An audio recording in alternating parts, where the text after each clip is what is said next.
It's car con carne. Let's eat in the car. It's car con carne.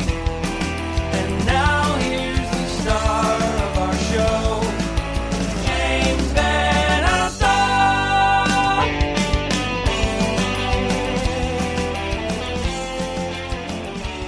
And we are live. Welcome back to the working week. This is Car Con Carne. I'm James Van Alstyne, doing this from home. Now, here's the thing. Next week, I promise, it has been foretold, Car Con Carne will return to the car next week. That said, a lot of really good stuff happening remotely this week. We'll get to tonight's guest in a second or two. Tomorrow night on the show, Dan Vapid and the Cheats return to Car Con Carne. Excellent band, Dan Vapid. Lots of history. Lots of people love Dan Vapid. Dan Vapid and the Cheats tomorrow. Comedian Felonious Monk returns to the podcast for the first time in 6 years. That's happening on Thursday. Then on Friday, Joe Bandelli. He's heavily involved in movies. He produced the Hell House movie trilogy. And most recently, he directed a documentary on the Paranormal Activity franchise. The documentary is called Unknown Dimension. It just debuted on Paramount Plus. Joe Bandelli joining me on Friday. I'm not letting go of Halloween. We're going to talk about Paranormal Activity this coming Friday. And like I said, next week, we're back in the car, starting on Monday with the long-running, successful, locally beloved Hush Drops, the band The Hush Drops, joining me on Monday. As for tonight, Bhoomi is a newishly launched restaurant in Urbanspace Food Hall, 15 West Washington. It is Indian cuisine, and joining me to talk about Bhoomi, to talk about Indian cuisine, talk about Diwali, which is coming up this week, I have co-founders, Sukhu and Ajit Kalra, the co-owners of Bhoomi. Good evening. Happy Monday. Nice to see you both. Thank you for having us. This is such fun and exciting to be this Monday evening. Thanks, James. And a very happy Diwali to you, to all your viewers, Indian and global. Well, when you do an interview, the goal as an interviewer is to try to make it interesting to people who don't know about or think they're interested in the topic. And my goal, as we talk tonight about your restaurant, Bhoomi, is to kind of demystify Indian cuisine for those who think it's unapproachable or who just think, oh, it's probably too spicy for me. So let's start there. Bhoomi has a very trim, a very welcoming menu. And I feel like for years, if someone had an interest in sampling Indian cuisine, it was kind of hard to know where to start. What defines Indian cuisine for you? Oh, sure. So I have a deep connection with Indian cuisine because I'm a second generation, restaurateur, so to speak, my father being the first and quite the pioneer that he was. Indian cuisine unequivocally is the most lavish and most complex cuisine in the world. It's commonplace for families cooking in their home for the evening meal on a weekday to have about 30 plus ingredients in their food. It's just the nature of what it is. I think it obviously stems, if you look back at history, from the fact that the Great Plains of India were so fertile. The joke was, if you eat a fruit and spit out the seed, there'll be a tree there the next day. So all this bounty of herbs and spices would grow everywhere, and people didn't know what to do with it. So they started mashing it up and putting in all their food. And of course, that lavishness comes through, and like having dozens of ingredients in every recipe. But at the same time, the joy of Indian food does not have to be reserved for advanced cooks. I think that's foolish to think that. Indian food always will be very accessible. It just hasn't become mainstay in the United States yet, but we're already seeing a shift and a trending in that right direction. And Sukhu and I wanted to kind of give that a little nudge. In fact, thank you for calling out the simplicity of our menu. We tried to make it simple. It's not a, build your own bar kind of situation like a Chipotle, because we wanted to be guides, so to speak, if I will be so bold as to use that word, guides to what is simple but pure, elevated Indian food. And of course, we started with, we went back to the drawing board and said, what do we want to feed people? And we thought, our favorite food to eat is just grilled meats, kebabs from India. Why is it not out there everywhere? It's crazy to me. And I think part of it is also because I don't think it's been done right for our American audience. Sukhu and I are both a product of both cultures, the US and India. So I think it was only fitting for us to be able to marry and synergize these two divergent tastes to bring about something that's very approachable. And that's what we've done with Bhoomi. But what we also wanted to do is take away, we insisted on taking away the stigma of Indian food being cheap curry houses, inexpensive, but, low quality ingredients. Absolutely not. Everything we do at Bhoomi is pasture raised, grass fed, organic. That's it. The cleanest food you will be able to source and put in your bodies comes at Bhoomi. We don't put anything out of a bag. French fries, we cut the potato with a knife. Bell peppers, cutting it ourselves by hand every single day. Every sauce is made in-house. Idea being, why not? Let's bring that freshness. Let's pronounce this elevated way of eating kebabs and grilled Indian foods. And let's do it by scratch so that nobody, absolutely nobody is going to walk away feeling bloated or overly heavy. Think about all of the stigmas and stereotypes around eating Indian food. Gone. We've just fixed that. You mentioned a meal could have 30 ingredients, which you can taste that kind of complexity when you eat Indian food. Another component I think that people think of when it comes to Indian food is heat. How important is hotness, that kind of spice? I think a lot of people come to us, considering it may be too spicy and that. And there's some people who are like, okay, I think I'm going to stay away from your food just because it'll be spicy, the heat, So that's an interesting conversation we always have, where we're like, we have all the flavor because all the herbs and spices can bring so much flavor without it being, hot, and so once people try it out and they're like, yes, we love the flavor without it being, too hot and something we couldn't palate. So it's been an interesting experience to, talk through our menu. And, again, like Ajit mentioned, like being guides of sorts, because a lot of people will be like, I've never really tried Indian food, but I don't know where to start, Right. And that's what is so exciting to be a part of this venture, because, we're kind of like helping them, walk through what can be so delicious of a cuisine that a lot of people haven't, tried out before. Yeah, I've grown up lived in and around the north side of Chicago my whole life. Devon Avenue always seemed too intimidating. Like, there are dozens of Indian restaurants there. I don't know where to even start, which one to go to. It's an intimidation thing. It's a cultural thing. I don't know the cuisine. I don't know the menu items. I don't know what's good and what's not. And it's tough. I mean, I like the idea of just kind of bringing Indian food down to its essence and presenting it the way you're doing it here. Thank you. Thank you. I mean, we're doing a basic pulka roti as one of the bases. Pulka roti is something that's eaten in all of North India on a daily, meal by meal. It's something that's, not known outside of India. People consider naan as the carb that most people eat with Indian food, and that's not the case living in India. So that's something we also want to talk about, that it's, the grilled meats that are so popular in India, pulka roti, which is so popular in India, and it's as mainstream as it gets, but it's not popular, not known outside there. So it's been fun to do that.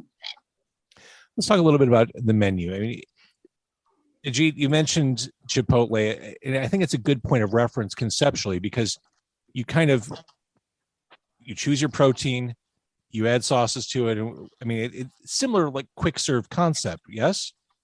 Mm-hmm. Specific to Bhoomi, we actually have sauces that already pair with that particular protein. Each protein is marinated in its own unique marinade that is designed for that particular protein. Fish for fish, red meat for red meat, poultry for poultry, paneer for paneer. That's just how we do it. And then we already have sauces that are configured to complement those particular marinades and therefore those proteins. So we don't actually offer a choice, but we're noticing already. Now we are truly brand new. We're 35 days old, and we're noticing already. Thank you, especially our regular patrons, and God bless them. There's about a dozen of them who come in at least 3 to 4 times a week, and they know their way around the menu, like as well as we do. So they will mix and match sauces, but by far, most of our patrons allow us to lead the way with the pairings of the sauce with the protein. So it's not where they can actually walk through a line and say, okay, I want a pulka roti with a steak kebab, and then put in a Bhoomi sauce and leave out the citrus, organic citrus slaw. So that's not how it goes. They just tell us what they'd like. Basically between the grain bowl, the salad bowl, or the pulka, and they just call out the protein. I love it. And I've got to say, the chimi chutney is the one sauce that caught my eye as, I really want to try that. It's been quite a hit. But I will say, James, the minute you're back on the road, I'm going to have to insist that you please come see us so you can actually have a frame of reference. Yes, absolutely done. Book it. Yes, sir. But talking about the proteins, some things you might expect: chicken, salmon, steak, beef, prawns, paneer cheese, which is delicious. But for someone who hasn't had it, what is paneer cheese? Sukhu, do you want to address that one? So paneer cheese is cheese, which is a very mild cheese. A lot of people, when they order and they don't know what it is, they're like, why didn't this cheese melt? Now, this cheese doesn't melt. It's not a melty cheese. It's, again, it's a mild, fresh cheese that, it's really takes in all the flavors of the marinades that we, use and use 24 hours on it. And it's super delicious. And it's actually it's actually doing better than steak, on our menu. So it's been very cool to see that, because we thought steak would be the second favorite of all people after chicken. Chicken is always super popular wherever it is. Yeah, you're in the Midwest. You're in Chicago. I would have expected the same thing. Exactly. But paneer is actually doing the second best. So, yeah. In my head, I always kind of thought that Indian food leaned more vegetarian. Is that a regional thing? Is that a misconception of mine? No, I don't think it's a misconception. If you look at the subcontinent of India at large, or I should say just the country, because the rest of the countries that make up the subcontinent are actually quite carnivorous. But if you just look at the country, there are a lot of people who do prescribe to the philosophy of vegetarianism. Having said that, there are more humans eating meat in India than any other country in the world, just because there's 1.4, except for China, there's 1.4 billion Indians. And even if 60% of them eat meat, that's more humans in sheer volume than any other country put together outside of China. So meat is definitely commonplace. Beef is limited to the populations that are not Hindu. So that's about 20% of the country. 80% of the country is Hindu. So that's where you have some of those, some of those anecdotal messaging around, Indians don't eat meat and so on and so forth. Having said that, this was actually observed in an Eater article recently about us as well, that in the US, by far, there are a lot of our American counterparts are exposed to Indians who are truly vegetarian. There's a big population of Indians in the US that are vegetarian, and therefore it kind of leads to that understanding of the Indian palate. Obviously, that's if you consider, how many millions of Indians there are in the US, majority of them still eat meat. So that is also a fact. So it's just about being able to proliferate, this idea of grilled meats out into the American palate and out into the American market, that I think is going to balance out that understanding of the Indian diet. And going back to what you were saying earlier about the sourcing of your meats, I mean, this concept or this notion of ecological responsibility that you subscribe to, I think that's, as a diner, I really appreciate that stuff. Thank you. I will request Sukhu to talk about, her philosophy on, why our footprint should be, so small and trying to go carbon neutral, because she's really driven that for Bhoomi. So Sukhu, if maybe you can kind of walk us through how we source our salmon and how we source our chicken and paneer. I think that'll be helpful to, guide the comment that James just made. Sure.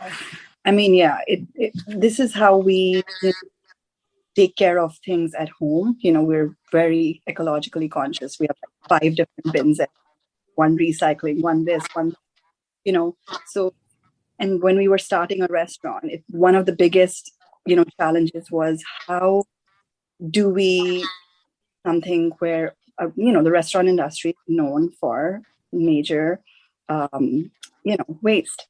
And so we do something that where we're able to somehow, lower our and so we decided that first, the way we eat at home is how we want to have our patrons enjoy their foods as well through us.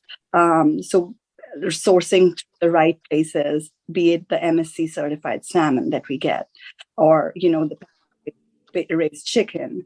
And just to interrupt for a second, MSC, for the viewers who don't know, is the Marine Stewardship Council. It's the authority, at least here, recognized in North America, that really oversees the harvesting of oceans and tries to fight that, basically killing off and extincting populations, marine life. Our kids are in the background. And so, I mean, it was very important for us to find the right sources, talking to the farmers, making sure, where our food is coming from, if it's being done ethically, it's being sourced. Our packaging as well, the same, the ethical aspect was very important, for us. Yeah. So again, if you're just joining us, we're talking to Sukhu and Ajit of Bhoomi, which is 15 West Washington, Urbanspace Food Hall, right downtown, right in the heart of everything. Really, this week is Diwali, 5 days for Diwali, right? Yeah, which day? Which minimum essential 5 days? I mean, pardon my ignorance. What I know about Diwali is there's a day where you eat like crazy, and there are fireworks on another day. Yeah, you're absolutely right. Diwali is so huge in its festivity in India. If you were to combine, the easiest analogy that I can give you, if you were to combine Thanksgiving and the holidays, that is Christmas or whatever you celebrate, Kwanzaa or whatever, at that point, you would compress that into one holiday, and that would be Diwali. Literally, the nation of India slows down and starts this festive celebration a month before the actual Diwali day, and it progresses on for the entire 30 days. It's truly extraordinary. And so day 3 is the feast? I'd say day 3 from Diwali, right, Sukhu? Mm-hmm. November 4th this year is Diwali. That's the main night of, people do special prayers, have a feast at home. And that's considered the new year for Hindus. And other communities in India celebrate it as well. Like the Sikhs, the religion that both Ajit and I were born into, and Jains and, other religions. But that November 4th this year is going to be that the feast night, and when people, have all their prayers, wear beautiful outfits, enjoy their time with the family. So, yeah. When we were growing up, James, Diwali, really the 3 nights, the night before, 2 nights before, and the night of Diwali was really kind of the jam-packed, action-packed scenario. You had all of the fireworks, you had all of the feasting, the get-togethers. Sukhu mentioned prayer services. Yep, it was that compressed into those 3 days for sure, but the festivities lasted for weeks. The parties lasted for weeks. Yeah, because there's people play cards and very auspicious cards and like, win money, like, you'll have good luck and stuff like that. So it's a long month of festivities. So a lot of drinking too. I would imagine. So Bhoomi started as a ghost kitchen. As so many restaurants, this has become a really viable path for restaurateurs in the modern day. How did it feel? What did you say, 36 days in the new space? 30? Yeah. 30? How did it feel to move into the space, a space where you could directly interact with customers? Yeah, absolutely. I mean, we had originally branded ourselves as a Tanduria when we were a ghost kitchen over at the hatchery. When we actually rebranded ourselves as Bhoomi when we came out into this physical space that was interactive with live customers. It's fantastic. I think both Sukhu and I really feed off of the energy of those interactions with our patrons. To us, that is absolutely the most joyous element of the restaurant industry.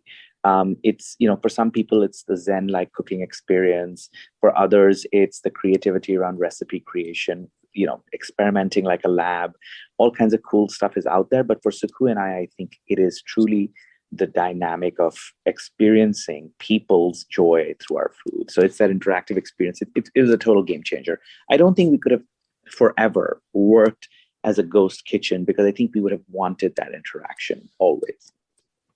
And you're in good company in Urbanspace. Budlong's there, Edzo's is there. I mean, that's for so long. I've worked in and around the Loop for so long throughout my career. The Loop has always struggled for good, easy lunch places that aren't fast food. Like this seems like an oasis right in the middle of everything. The Urbanspace.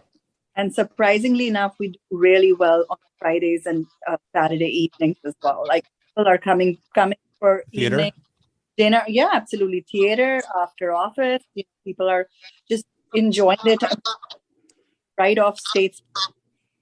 We have a lot during the weekends as well. So it's not just the crowd that we're pulling in. We're getting people from theaters, shopping, as well as the office spaces. That's encouraging because my perception of the Loop has always been it rolls up at like 4:30 on a Friday. See you back on Monday. But right. And especially after the pandemic, I don't know, or toward the end of the pandemic, I don't know what habits are like anymore. So that's really an encouraging sign just in general for culture in Chicago. It truly, James, feeling a little, stepping out, going dining in places and stuff. So yeah, it is encouraging for sure.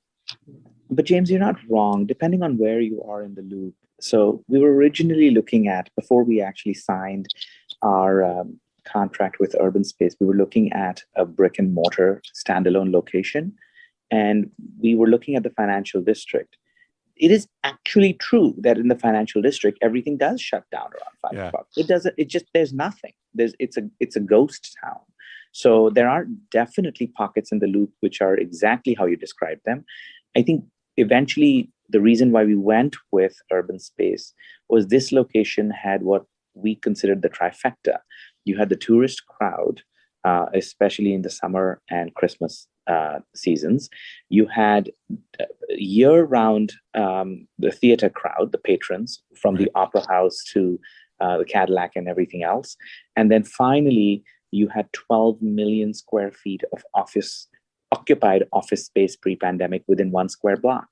Once you have that trilogy, if so to speak, you're in good shape. You don't have to ever really see a slow time. For sure. Do you foresee in Europe pretty much gets Indian food. Like their palates have made it to Indian cuisine. Do you see a time when Americans are at a level that Europe's at with going out for Indian?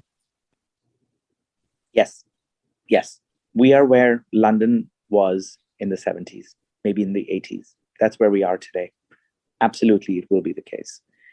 Somebody will come up with a model that presents Indian food to all Americans.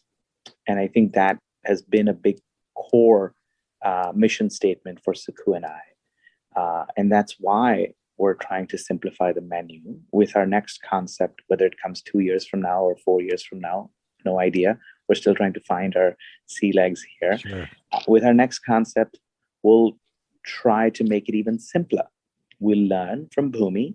It may not be as elevated and as niche as Bhoomi in some ways, with the quality of the sourcing and such, but we want absolutely to truly bring about the joys of that complex Indian cuisine we talked about to every American palate.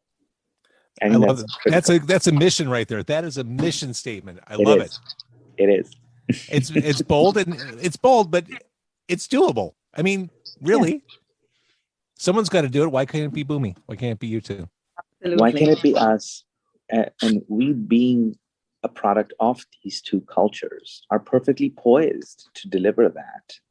It's not just about my father's legacy. It's not just about Sukhu and my obsessive instinct as foodies and enophiles. It's everything. It's it's a core part of our being half American in terms of my time here, upbringing, obviously citizenships, and half Indian from my heritage. And there is a path that can be forged that puts Indian food, whether it's through us or others, but we want to be able to allow people to experience and experiment with Indian food over the next decade, so that it can be part of their weekly, monthly rotation in the American diet. And without completely, making it that it doesn't taste authentic. And that's very important to us. We want to present it in all its flavor without, it being aggressive, on the heat and the greasiness. That's the food that I understand, growing up in India. And that's the food that we want to represent. And, people are loving it, when they try it, they appreciate it. And it's been very rewarding to see that, it's being well accepted. And yeah. Ajit, you've mentioned your father a couple times, and I'd be remiss to not bring him up more formally in the interview before I let you go. Here's a man who is a major force in Indian cuisine. The recipes that are available at Bhoomi are essentially from an unfinished book he wrote, right? An unfinished book that he and I were writing together. I talked to my dad, and he knew, at one point I was telling him, Dad, I think I'm going to quit my corporate job and go into culinary school. And he's like, do it. So he was always very encouraging of, my absolute obsessive passion with the culinary arts and food in general, consumption especially. And I talked to him. I said, I love your book. I cook from it all the time. I just find it intimidating. I find it daunting and complex to a point where I can't present it to a friend of mine who's not an advanced cook. I said, Dad, I want to write a book with you where the learnings that I've taken from being your son, knowing your food, knowing Indian food, knowing, cuisines of the world. And I want to create a book that's simple and yet brings about, a lot of the traditional kebabs and other things that Jigs presented to the world. And he said, absolutely. Do you want to write it? I'm like, yeah, I'll write it. So I started writing it, and, he would direct me and guide me. And I would basically create my own recipes, and my dad would tweak them here and there. And he said, yeah, this works, this doesn't work. The man was encyclopedic knowledge, absolute powerhouse, right, when it came to Indian food. And what I was able to do is I was able to take some of the ingredients that weren't available to Indian cooks at the time, like San Marzano tomatoes from Italy, or a Greek olive oil that has its own unique flavor that actually enhances some of the flavors coming out of the spice mixes I do. And, I introduced certain spices into blends that we weren't seeing in India, like a smoked Hungarian paprika, things like that. So I built my own masalas, so to speak, my own spice blends. And I said, this is the book I want to put out with my dad. And my dad guided my hand, and he tweaked my recipes where he thought that they would have more impact. And I was writing this book, and he was going to co-author and all of that good stuff. And of course, unfortunately, he passed away in the middle. It's still an unfinished book. The recipes are still all, in my head, in Sukhu's head. We've worked on them, we've refined them, and we brought them out as Bhoomi for now, a few of them. But eventually, of course, this is going to be the book is going to have many, many more recipes than the 10 things that we have on our menu today. But yes, that was the inception of it. And absolutely today, if somebody was to ask me, why did you get into food? Unequivocally, it was my father's influence. That's awesome. Again, Bhoomi is at 15 West Washington in the Urbanspace Food Hall. It is right downtown. If you're working in the Loop, if you're visiting the Loop, it's 15 West Washington. It's right there. It's right there on the north side of the Loop. You can't miss it. I love what you're doing. Congratulations on opening less than 2 months ago, less than a month and a half ago. Onward and upward from here. Thank you, James. Thank you so much for